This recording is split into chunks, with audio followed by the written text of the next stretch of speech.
Hello guys, welcome to Football Updates on the Go. So today in this section we'll discuss about Premier League. So what happened in the Premier League this week? So the first match was Norwich City versus Leicester City, and we'll cover that first.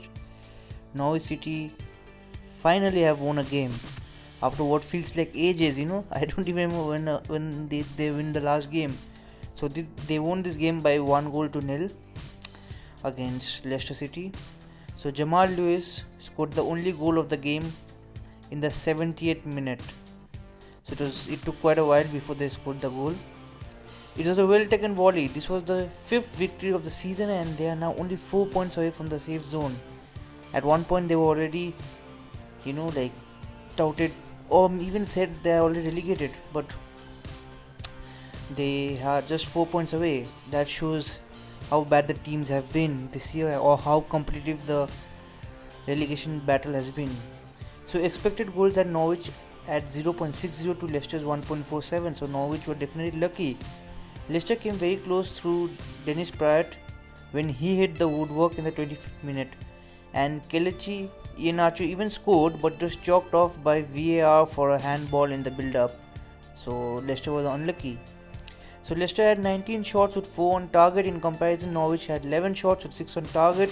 The result means Leicester are in third position, and they were in third before the match began also.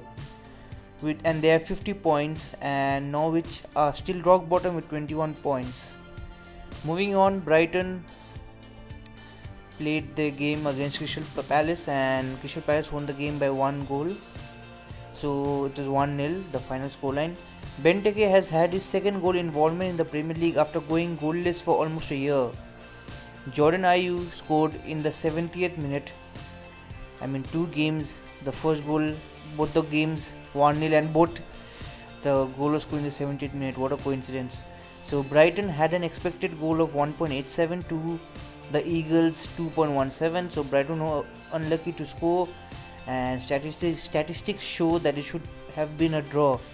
The Seagulls were extremely poor in finishing because they had 23 shots and 8 were on target, whereas Crystal Palace had 12 with 3 on target, 23 shots. The result means Crystal Palace are in 12th with 36 points, and Brighton are in 15 to 28. Moving on, we had Newcastle who played against Burnley, and this was one of those mundane games. We have one of these every week where it's going to be boring, that. So Newcastle had an expected goals of 1.19, so they were unlucky not to score to Burnley's 0.60. The Toons had 21 shots with 4 on target. In comparison, Burnley had 8 shots with 1 on target. Burnley are in 9th position with 38 points, and Newcastle are in 14th with 32 points. Moving on, Bournemouth drew 2-2 with Chelsea. Marcos Alonso opened the scoring in the 33rd minute before Jefferson Lemma and Joshua King scored in quick succession in the 54th and the 57th minute to give the home side the lead. Marcos Alonso scored in the 88th minute to snatch a vital draw for Chelsea in their quest for the UCL spot. Chelsea had a mammoth 23 shots with 6 on target, whereas Bournemouth had 9 with 5 on target. Chelsea are in 4th with 45 points, and Bournemouth are in relegation zone. They are in 18th with 27 points. So moving on, we had one of the biggest shock of not only this game week but also of the season. So which game are we talking about? I think you already know. It is Watford versus Liverpool. Watford defeated Liverpool by 3-0. It was like hell has broken loose. It was that feeling. The quest to be invincible is over for the Reds. The Hornets have stung the Reds. Watford, out of all teams, in the Premier League, managed to defeat the champions elect. It was not a fluke result, It could have been 3 counter attacks and they scored, or like some of those games where it is totally goes. It's like a quintessential FIFA result. It was not one of those. Watford had an expected goal of 2.73 to Liverpool 0.20. So it was a well-deserved victory for Watford. Ismaila Sarr scored in the 53rd and the 59th minute to stun the away team before Troy Deeney scored in the 71st minute to put the game out of reach. Liverpool also hit the woodwork through Adam Lallana in the 65th minute. but they didn't manage to score a goal. Watford had 14 shots with 5 on target. In comparison, Liverpool had 7 shots with 1 on target. The result means relegation zone dogfight has been spiced up, adding a little bit of spices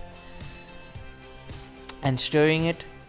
Watford have climbed up to 17th position with 27 points, and Liverpool are still top of the table with 79 points and require 4 more victories to end their 30-year Premier League drought, and they face, I think, Bournemouth next week. So moving on, we had Tottenham versus Wolverhampton Wanderers, which Tottenham lost by 3 goals to 2. Steven Bergwijn scored his second goal of the Premier League campaign to open the scoring for the home team, but it didn't last long as Matt Doherty scored in the 27th minute to level things up. Then Serge Aurier scored in the stroke of half-time to give the home team the lead, but that again it didn't last long as Diego Jota scored 12 minutes into the second half to level the scoreline. Raul Jimenez, who has been exceptional since his arrival at the Premier League last year for Watford, gave the away team the lead in the 73rd minute, which proved to be the winner. The result will come as a big blow for Spurs. Spurs' UCL aspirations. Spurs also had the lion's share of possession with 65.4%. Spurs had 13 shots with 5 on target. In comparison, Wolves had 14 shots with 4 on target.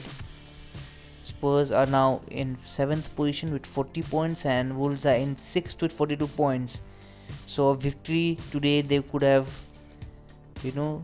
clawed back some point difference again in regards to Chelsea, but that is not to be, and now it is going to be difficult. It will be a big blow for Mourinho, and he was not happy at the end. So in our next game, it was Everton versus United, which ended in a 1-1 draw. So another week, another controversial VAR decision. Everton will be extremely frustrated that they only got a point from this game. Expected goals at Everton at 2.10 to United's 1.13. Dominic Calvert-Lewin opened the scoring in the 3rd minute, capitalizing on David De Gea's mistake, which is not a rare sight these days. But whatever, talking